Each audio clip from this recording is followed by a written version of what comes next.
Good evening. I'm going to enjoy reading this chapter 5 actually of Speckled People by Hugo Hamilton. It's a wonderful book, thoughtful and compelling, smart and original, beautifully written. That's what Nick Hornby said. The most gripping book I've read in ages, fascinating, disturbing and often very funny, by Roddy Doyle. An extraordinary achievement, a wonderful, subtle, problematic and humane book. It's about Ireland as well as about a particular family, but it's also about alternatives and complexities anywhere. George Skirties said that from the Irish Times. This story is about a battle over language, and defeat in the language wars is also a victory. Eloquent writing, crafty and cunning in its apparent simplicity. Hermione Lee Guardian. Hamilton's first masterpiece. To read The Speckled People is to remember why great writing matters. A book for our times, and probably all time. Joseph O'Connor, The Daily Mail. And one of the finest memoirs to have emerged from Ireland in many years. The acclaimed novelist Hugo Hamilton brings alive his German-Irish childhood in 1950s Dublin, between his father's strict Irish nationalism and the softly spoken stories of his mother's German past. This little boy tells the tale of the whole family's homesickness for a country and a language they can call their own. So I'm going to go back to the beginning and I'm going to read chapter 5. My father's name is Jack, and he's in a song, a long ballad with lots of verses about leaving Ireland and emigrating. The song is so long that you couldn't even sing it all in one day. It has more than 1,000 verses, all about freedom and dying of hunger and going away to some other land at the end of it all. My father is not much good at singing, but he keeps repeating the chorus about how we should live in Ireland and be Irish. No more shall we roam from our own native home. That's what he says when we're standing at the seafront, holding on to the blue railings, looking out at the white sailing boats. He doesn't want us to live in England or America, where they speak only English and keep dreaming about going back home. So we stay in Ireland, where we were born, with the sea between us and all the other countries with the church bell ringing and the mailboat going out across the water. Instead of always going away, my father had a new idea. Why not bring people from somewhere else over to Ireland? So that's why he married my mother, and now she's the one who does all the dreaming and singing about being far away from home. It's my mother who left her own native shores, and that means we still end up living in a foreign country because we are the children from somewhere else. My father comes from a small town in West Cork called Leap, and he had lots of uncles and cousins who had to emigrate. One of his uncles only sent his first letter back from America after 20 years, just to tell everybody that the rumours still going around Ireland about a girl he left behind with a baby were not true. It was easy to say what you liked about people who went away, and it was easy for those who left to deny Ireland, to look back and say it was full of poverty and failure. Maybe they made a lot of money abroad, my father says, but they were lonely, and they wanted everybody who was left in Ireland to come and join them over there. My father and his younger brother Ted were going to emigrate too. They lived in a house at the end of the town with their mother and a picture of a sailor over the mantelpiece. They had plans to go to America to work with their uncle, but then they got a scholarship and went to school instead. The town is called Leap after a famous Irishman by the name of O'Donovan, who once got away from the British by leaping across a nearby gorge. Lem O'Donovan, O'Donovan's Leap, they call it. The peelers chased him all over the countryside, but he escaped over the impossible gorge, and they were afraid to follow him. Beyond the leap, beyond the lawn, is what the people of the town said. There was no freedom at that time. The whole town could hardly jump across the gorge after him, so they stayed behind where they were under the British. They talked about it and went up there for a walk on summer days to look across to the far side, but nobody could do it. So the town was called after something that might as well not have happened at all. It was called Leap because that's what the people in the town wished they had done, what they dreamed about and sang songs about. Lots of them emigrated after that, my father says. People who stayed told their children that unless they wanted to jump after the famous O'Donovan and spend the rest of their lives running away, they might as well speak English, because that's all they spoke in places like America and Canada and Australia and South Africa. It was English they spoke on ships and English they spoke in films. The Irish language was bad for business, they said. So why should anyone have to risk his life across a deadly gorge for being Irish? It was madness, even to think of it. Everybody in Cork started speaking English and calling each other boy at the end of every sentence, whether you were young or old. Boy. You would only kill yourself, boy, they said. They started saying they could make the leap across the gorge any time they liked. No problem at all, boy. They said everything twice, boy, to make sure you believed them. They claimed they were living beyond the law, and there was no need to prove it, boy. Boy. There was lots of killing and dying, and big houses on fire in my father's song too. He tells us bits of the song, like the time the fighting started around West Cork when they tried to take down the British flag, about children hiding sweets in bullet holes along the wall of the creamery, and about a man named Terence McSwiney, the Cork Lord Mayor, who died on hunger strike in a London jail. He puts on the record with the song about another man named Kevin Barry, who was hanged one Monday morning in Dublin. He tells us about the time when the British soldiers came to their house in Leap, threatening to burn it down because they thought the rebels...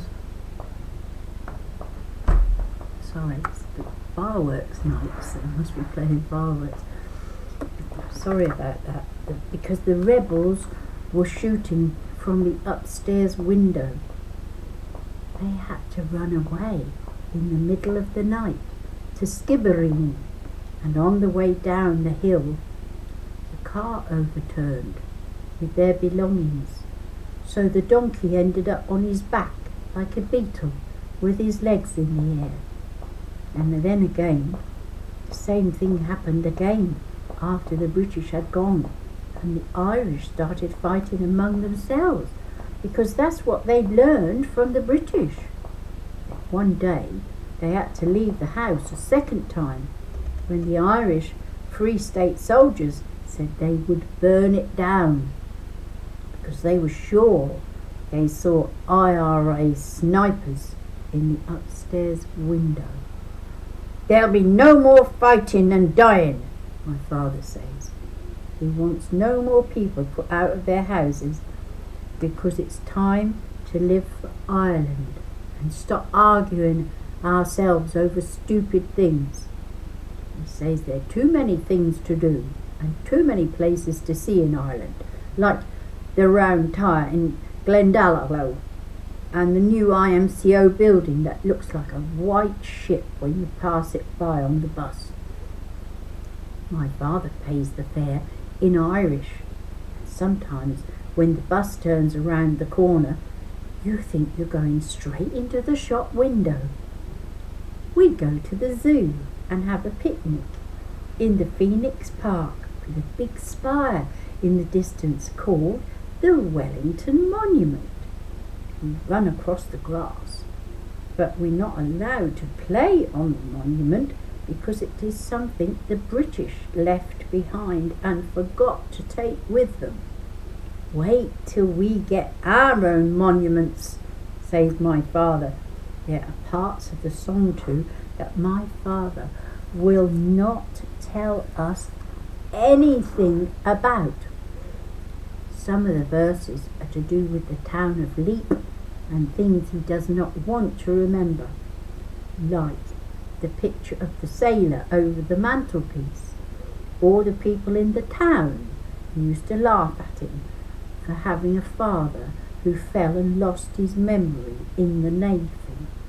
It was a bad thing to have a mother who was still getting money from the King of England. So they called him names and said he'd never be able to jump across the gorge. Every jump, every curse falls back on the author, my father says.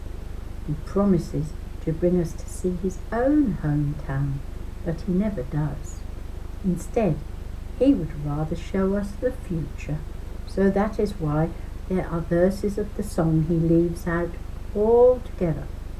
He lost his memory when he was small and vowed instead that he would be the first person who really leaped over the Gorge since O'Donovan did it.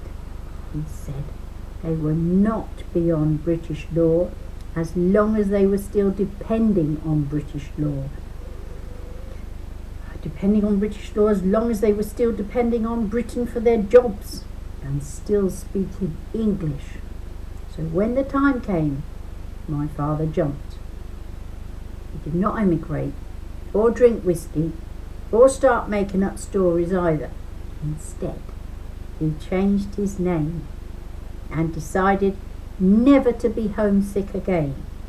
He put on a pioneer pin and changed his name from Jack to Sean, and he studied engineering and spoke Irish as if his hometown didn't exist, as if his own father did not exist, as if all those who emigrated did not exist.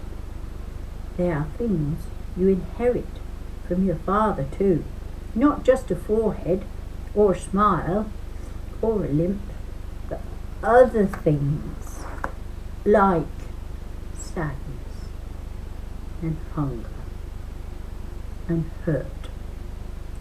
You can inherit memories you'd rather forget. Things can be passed on to you as a child, like helpless anger. It's all there in your voice, like it is in your father's voice, as if you were born with a stone in your hand. When I grow up, I'll run away from my story too.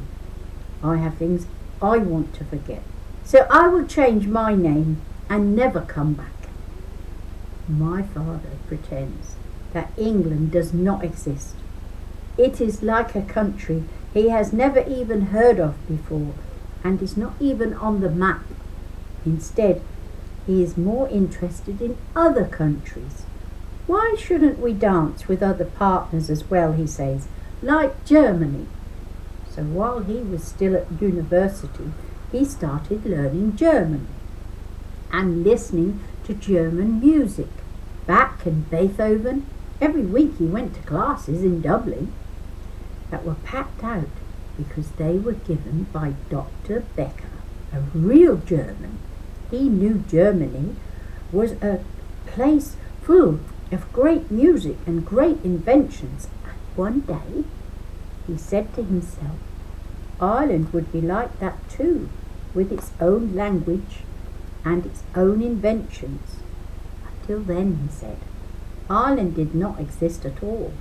It only existed in the minds of immigrants looking back, or in the minds of idealists looking forward. Far back in the past, or far away in the future, Ireland only existed in songs. Then he started making speeches. Not everybody had a radio, and not everybody could read the newspapers at that time. So they went to hear people making speeches on O'Connell Street instead. The way you knew that people agreed with what you were saying is that they suddenly threw their hats and caps up in the air and cheered. The biggest crowd, with the most amount of hats going up, was always outside the GPO for de Valera. Some people had loudspeakers, but the good speakers needed nothing, only their own voices. And my Uncle Ted says the best of them all was further up the street, a man named James Larkin, who had a great way of stretching his arms out over the crowd. My father would not throw his hat up for anyone, so he started making his own speeches at the other end of the street with friends. They had their own newspaper and their own leaflets and a party pin in the shape of a small E for Éire, Ireland. He said it was time for Ireland to stand up on its own 2 feet and become a real country, not a place you dreamed about. The Irish people went long enough building stone walls and saying the opposite. There were no rules about starting a new country, and he was not interested in saying what everybody agreed with either. He had his own way of bringing his fist down at the end of a sentence, like he was banging on the table. Hats went up for him all right. He had the crowd in his pocket when he put his hand on his heart, and he could have stolen all the flying hats from de la Valera and Larkin and Cosgrave. But he started speaking in Irish, and not everybody understood what he was saying. One day he bought a motorbike, a BSA, so he could drive all around the country making speeches in small towns. Up and down the narrow roads he went with his goggle on and his scarf flying in the wind behind him and the music of Schubert songs in his ear. He said Ireland would soon be like Germany, with its own great culture and its own great inventions. He told them Ireland could never fight with the British in the war against Germany. Sometimes he stopped to say a prayer if there was a shrine by the roadside, or to speak to somebody in Irish. And sometimes he had to stop because of cattle on the road until the farmer cut a passage for him through the middle, and the big cow faces got a fright and started jumping to escape in all directions from the noisy new sound of the motorbike driving through. And then my father had the big idea of bringing people from other countries to Ireland. After the war was over, he met my mother in Dublin and decided to start a German-Irish family. He was still making speeches and writing articles for the newspaper and going around on his motorbike wearing goggles. But what better way to start a new country than marrying somebody and having children? Because that is what a new country is, he says. Children. In the end of it, all we are now, the new country, the new Irish. So that is how the film ends and the song goes on. My mother never imagined meeting someone, least of all an Irishman, who could speak German. and loved German music. She never imagined staying in Ireland for good, talking about Irish schools or making jam in Ireland and picking our children's shoes. My father asked her if she was willing to accompany him on a walk and correct his pronunciation. And because Germany had such great music, he wanted to tell her something great about Ireland, about St. Patrick, and about Irish history and Irish freedom. He told her he was not afraid to make sacrifices. He spoke quickly, as if he was still making a speech, and people were throwing their hats up in the air by the thousands and didn't care if they ever came back down again. My mother said she had to go home to Germany because that was a country that had just got its freedom too and had to be started from the beginning. He would not emigrate or leave his own native shores. He said he had bought a house that was not far away from the seafront. There were no pictures on the walls yet. There was no furniture, only a table and 2 chairs in the kitchen, and a statue of the Virgin Mary. At night, you could be lonely and you would miss your people because it was so quiet and so empty, just listening to the radio with a naked light bulb in the room and the wallpaper peeling on the walls. But in the end of it all, you would be starting a new republic with speckled Irish, German children. They got married in Germany at Christmas.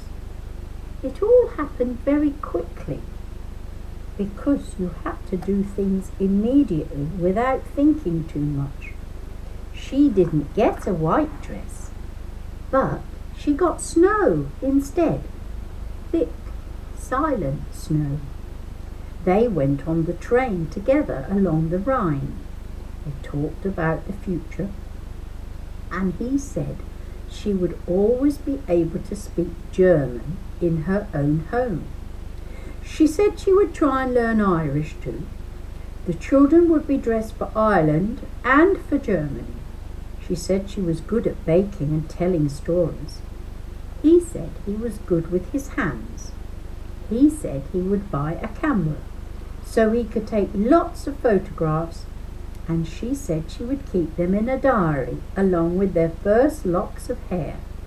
She said she would write everything down, all the first words and the first tears and everything that was happening in the news around the world. There were things they did not talk about.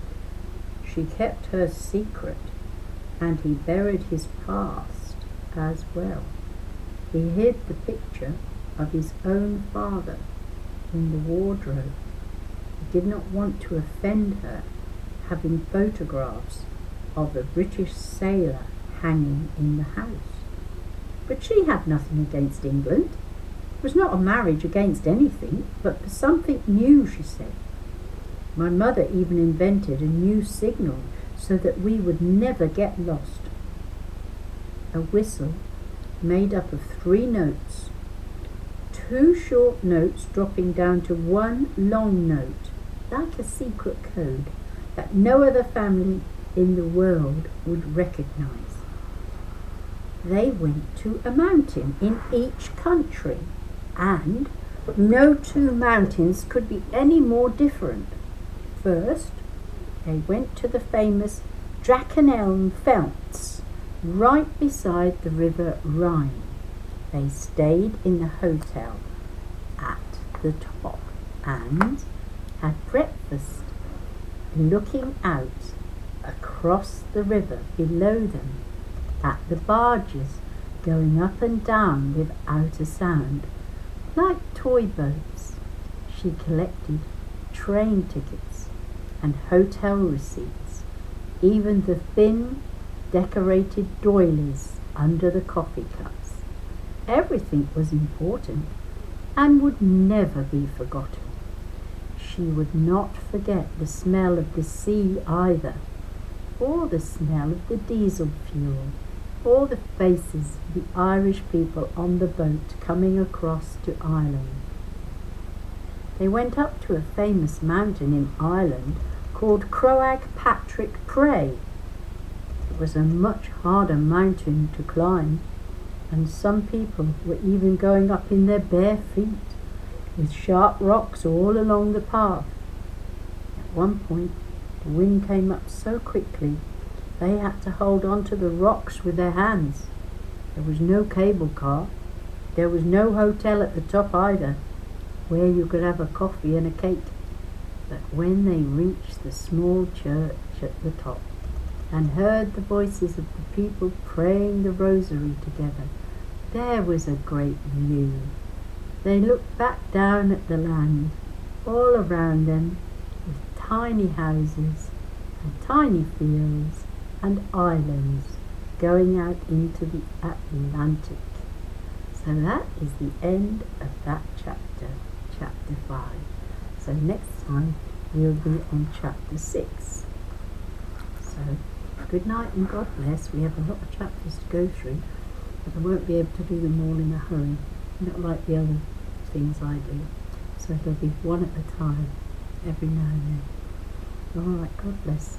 Look forward to seeing you again. Bye bye.